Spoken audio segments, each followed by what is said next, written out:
Sometimes you dream strange dreams, impossible and unnatural. You wake up and remember them clearly, and are surprised at a strange fact. You remember first of all that reason did not abandon you during the whole course of your dream. You even remember that you acted extremely cleverly and logically for that whole long time when you were surrounded by murderers, when they were being clever with you, concealed their intentions, treated you in a friendly way, though they already had their weapons ready and were only waiting for some sort of sign. You remember how cleverly you finally deceived them, hid from them. Then you realize that they know your whole deception by heart and merely do not show you that they know where you are hiding, but you are clever and deceive them again, all that you remember clearly.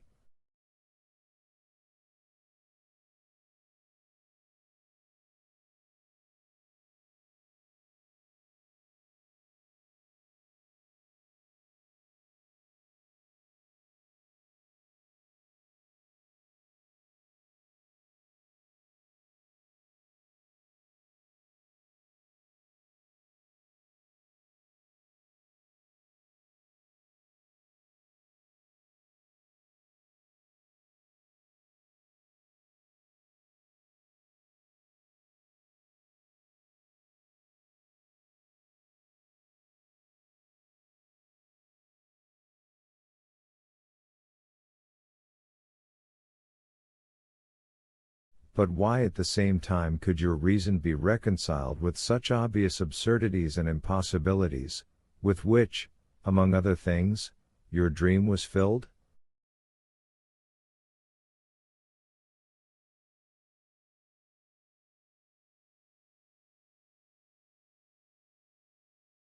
Before your eyes, one of your murderers turned into a woman, and from a woman into a clever, nasty little dwarf, and all that you allowed at once, as an accomplished fact, almost without the least perplexity, and precisely at the moment when, on the other hand, your reason was strained to the utmost, displaying extraordinary force, cleverness, keenness, logic?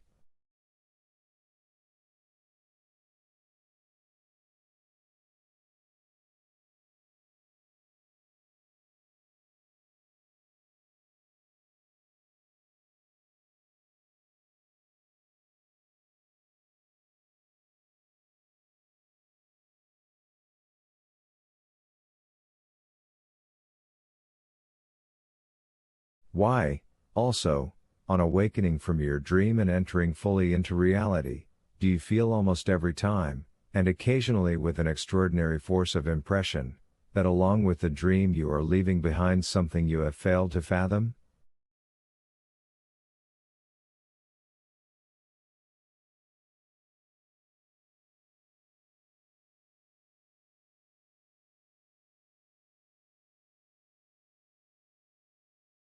You smile at the absurdity of your dream and feel at the same time that the tissue of those absurdities contains some thought, but a thought that is real, something that belongs to your true life, something that exists and has always existed in your heart. It is as if your dream has told you something new, prophetic, awaited. Your impression is strong, it is joyful or tormenting, but what it is and what has been told you, all that you can neither comprehend nor recall.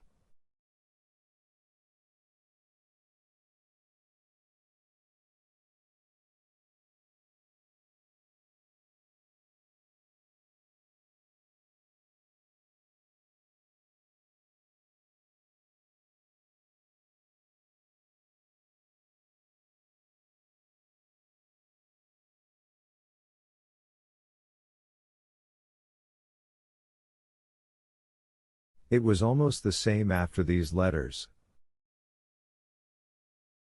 But even without opening them, the prince felt that the very fact of their existence and possibility was already like a nightmare.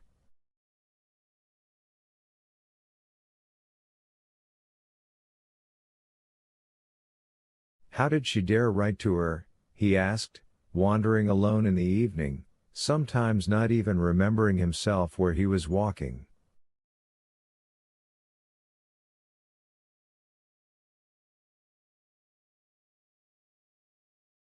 How could she write about that, and how could such an insane dream have been born in her head?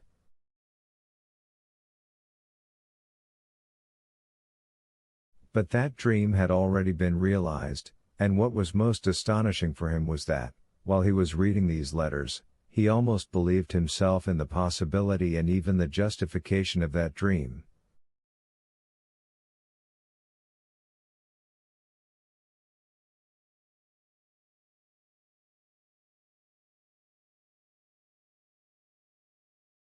Yes, of course, it was a dream, a nightmare, and an insanity, but there was also something in it that was tormentingly actual and painfully just, which justified the dream, the nightmare, and the insanity.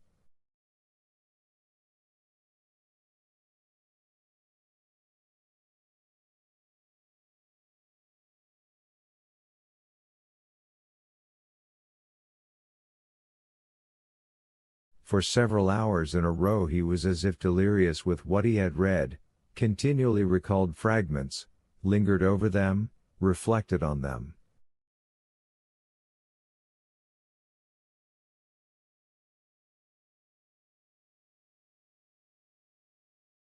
Sometimes he even wanted to tell himself that he had sensed and foreseen it all before. It even seemed to him as if he had read it all long, long ago, and that everything he had yearned for since then, everything he had suffered over and been afraid of, all of it was contained in these letters read long ago.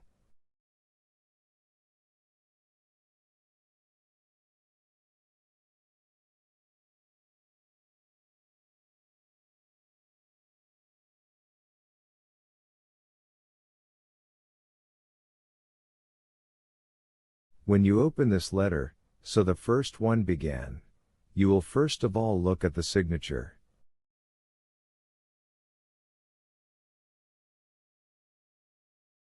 The signature will tell you everything and explain everything, so that I need not justify myself before you or explain anything to you.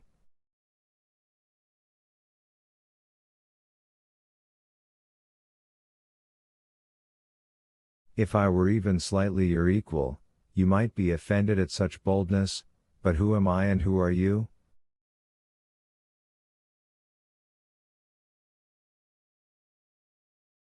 We are two such opposites, and I am so far out of rank with you, that I could not offend you in any way, even if I wanted to.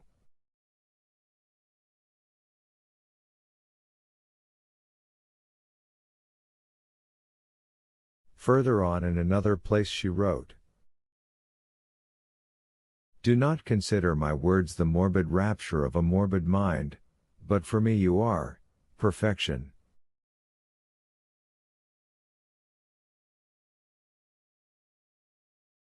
I have seen you, I see you every day.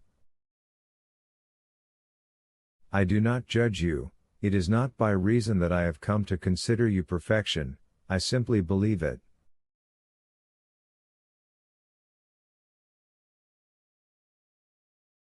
But there is also a sin in me before you, I love you.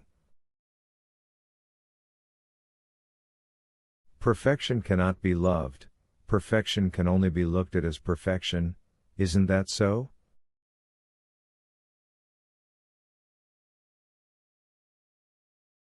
And yet I am in love with you.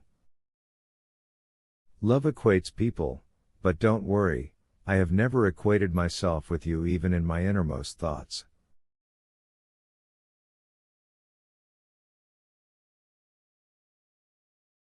I have written, don't worry, but how could you worry?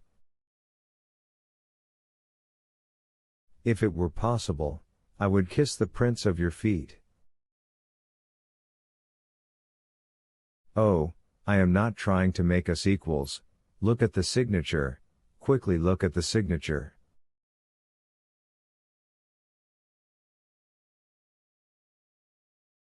I notice, however, she wrote in another letter, that I am uniting him with you, and have not yet asked whether you love him.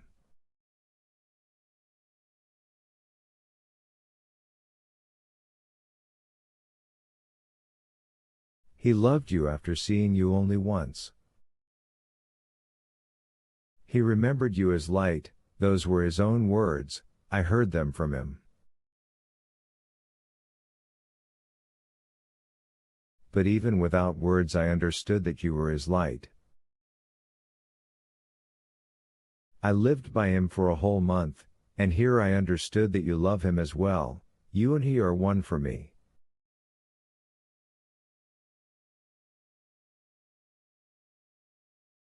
How is it, she also wrote, that I walked past you yesterday, and you seemed to blush?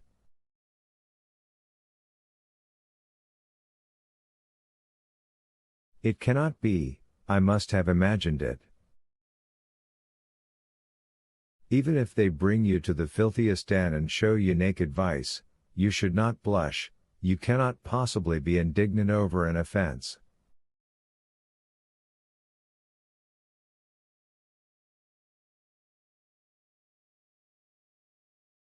You may hate all those who are mean and base, but not for your own sake, but for others, for those who are offended.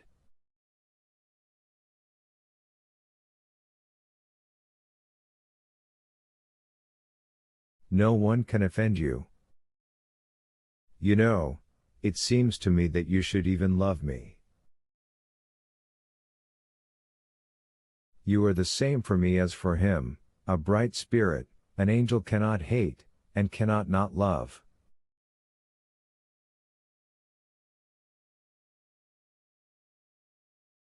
Can one love everyone, all people, all one's neighbors? I have often asked myself that question.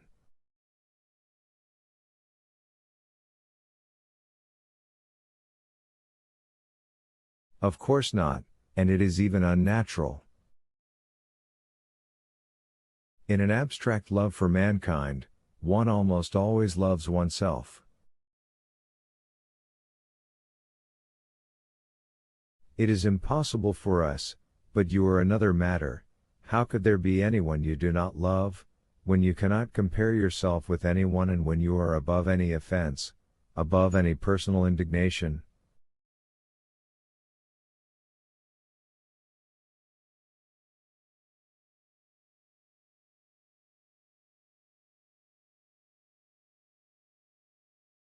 You alone can love without egoism, you alone can love not for yourself but for the one you love.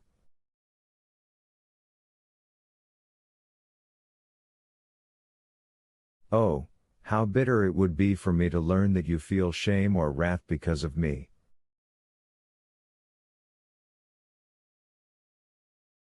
That would be the ruin of you, you would at once become equal to me. Yesterday, after meeting you, I came home and thought up a painting.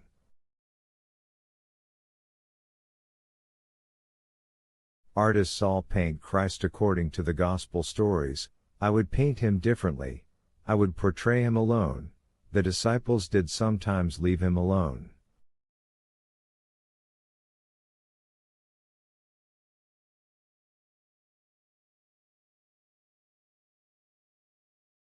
I would leave only a small child with him. The child would be playing beside him, perhaps telling him something in his child's language. Christ had been listening to him, but now he has become pensive, his hand has inadvertently, forgetfully, remained on the child's blonde head.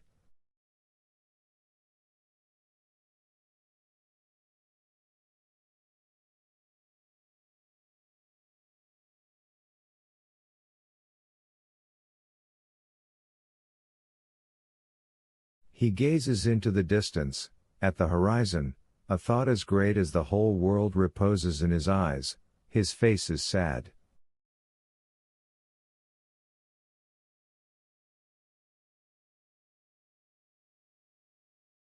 The child has fallen silent, leaning his elbow on his knees, and, his cheek resting on his hand, has raised his little head and pensively, as children sometimes become pensive, gazes intently at him.